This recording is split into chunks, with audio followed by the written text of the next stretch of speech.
नमस्कार, दिन भर की बड़ी खबरों में आपका स्वागत है। मैं हूं शिवानी। आज की खबर में बात होगी किसानों से डरे यूपी सरकार के अचानक बड़े फैसले की, वहीं लालू के बड़े ऐलान और बिहार में फिर होने जा रहे बड़े गेम प्लान की, और महाराष्ट्र में अशोक चौहान द्वारा बीजेपी को दिए गए झटके की। साथ ही जानेंगे कांग्रेस के खाता सीच पर बड़े खुलासे की। वहीं बात करेंगे भारत बंद के व्यापक असर की और जानेंगे फडणवीस ने क्यों साधी चुप्पी, महाराष्ट्र में कलह का गुबार। वहीं कांग्रेस के कर्नाटक बजट से किसे लगी मिर्ची, साध्वी प्रज्ञा के साथ किसने रची साजिश, तथा केजरीवाल और ममता को लेकर आ रही सबसे बड़ी खबर।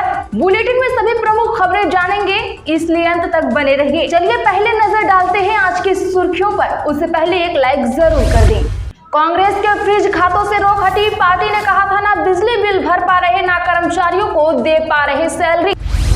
किसान आंदोलन को लेकर आज चौथा दिन शंभू बॉर्डर पर फिर जमकर हंगामा, आंसू गैस के गोले छोड़े, पंजाब में दुकानें बंद, हाईवे ब्लॉक, हरियाणा में टोल फ्री।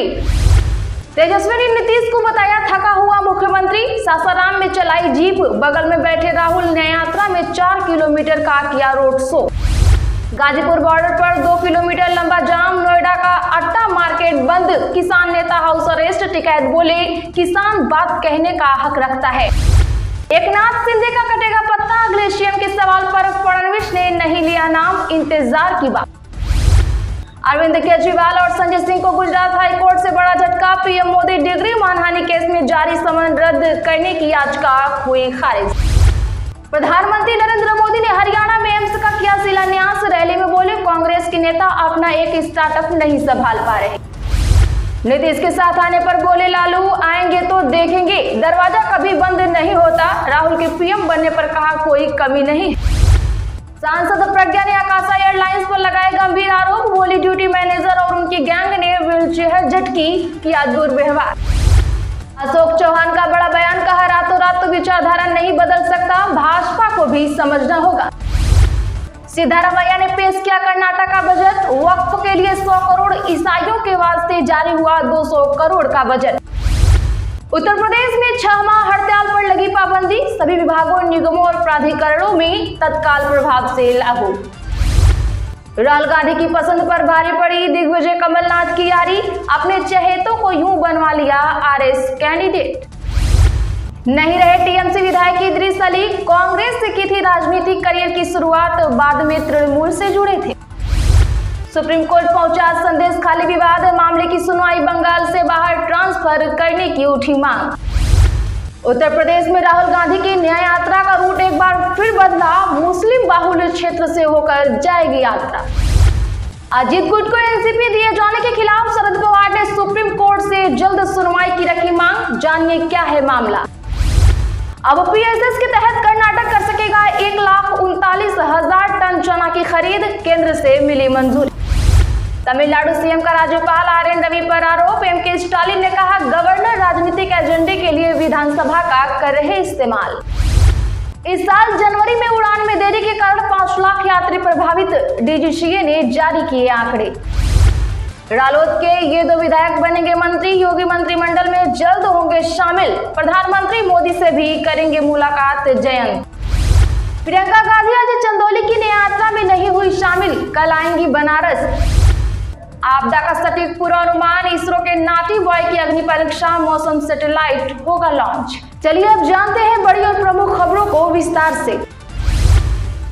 कांग्रेस के फ्रिज खातों से हटी रोक। दरअसल बता दें कि इनकम टैक्स अपीलेट ट्रिब्यूनल ने आज 12:30 बजे कांग्रेस के फ्रिज खातों पर लगी रोक हटा दी है। 1 घंटे पहले कांग्रेस ने आरोप लगाया था कि पार्टी के बैंक खातों को फ्रीज कर दिया गया। कांग्रेस के राष्ट्रीय कोषाध्यक्ष अजय माकन ने प्रेस कॉन्फ्रेंस कर कहा था कि इनकम टैक्स ने यूथ कांग्रेस और कांग्रेस पार्टी से 210 करोड़ रुपए की रिकवरी मांगी है। तेजस्वी ने नीतीश को बताया थका हुआ मुख्यमंत्री, सासाराम में चलाई जीप, बगल में बैठे राहुल, न्याय यात्रा में 4 किलोमीटर का किया रोड शो। बता दें कि राहुल गांधी की भारत जोड़ो न्याय यात्रा दूसरी बार बिहार आई है। यात्रा दूसरे दिन सासाराम होते हुए कैमूर जिले में पहुंची। सासाराम में यात्रा शुरू हुई तो रेड कलर की जीप में राहुल तेजस्वी साथ दिखे। तेजस्वी ने ड्राइव की और राहुल गांधी उनके बगल में बैठे नजर आए। पीछे कांग्रेस नेता मीरा कुमार भी थी। जमुहार के सासाराम शहर के पहले एसपी जैन कॉलेज तक करीब 4 किलोमीटर तेजस्वी यादव ने गाड़ी चलाई। वही नीतीश कुमार के इंडिया गठबंधन से बाहर होने के बाद ये पहला मौका है जब राहुल गांधी और तेजस्वी की मुलाकात हुई है।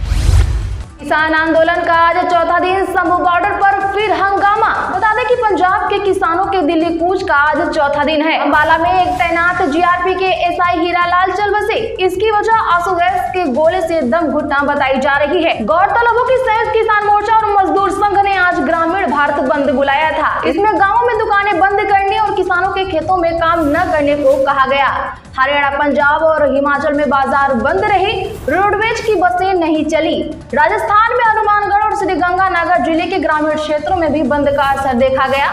वहीं बीकेयू के कार्यकर्ताओं ने हरियाणा के कई टोल नाकों को 3 घंटे के लिए फ्री कराया।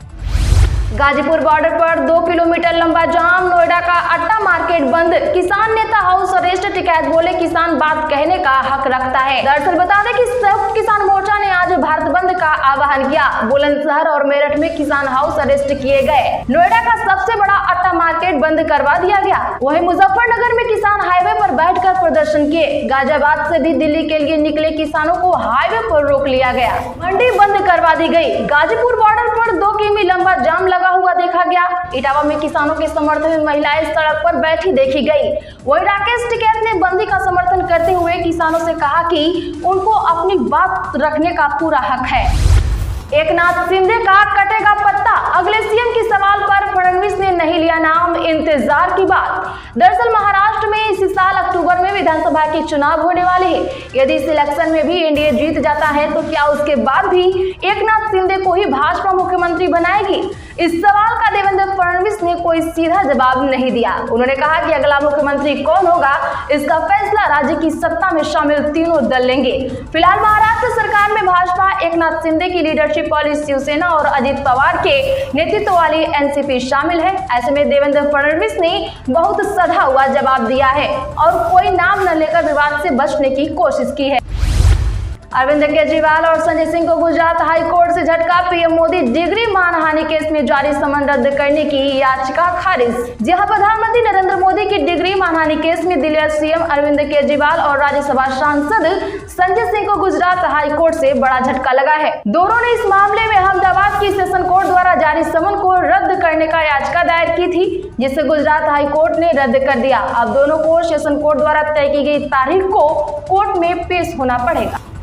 नीतीश के साथ आने पर बोले लालू, आएंगे तो देखेंगे, दरवाजा कभी बंद नहीं होता। राहुल के पीएम बनने पर कहा कोई कमी नहीं है। बता दें कि नीतीश कुमार के दोबारा साथ आने के सवाल पर लालू प्रसाद यादव ने कहा कि अब आएंगे तो देखेंगे। आगे की संभावनाओं पर बोलते हुए कहा कि दरवाजा कभी बंद नहीं होता है। वहीं नीतीश के पाला बदलने के सवाल पर कहा कि सोचा नहीं था कि वो ऐसा करेंगे। कल विधानसभा में मिले तो हम भी बधाई दे दिए। वहीं राहुल गांधी के पीएम बनने के सवाल पर उन्होंने कहा कि उनमें कोई कमी थोड़ी ना है।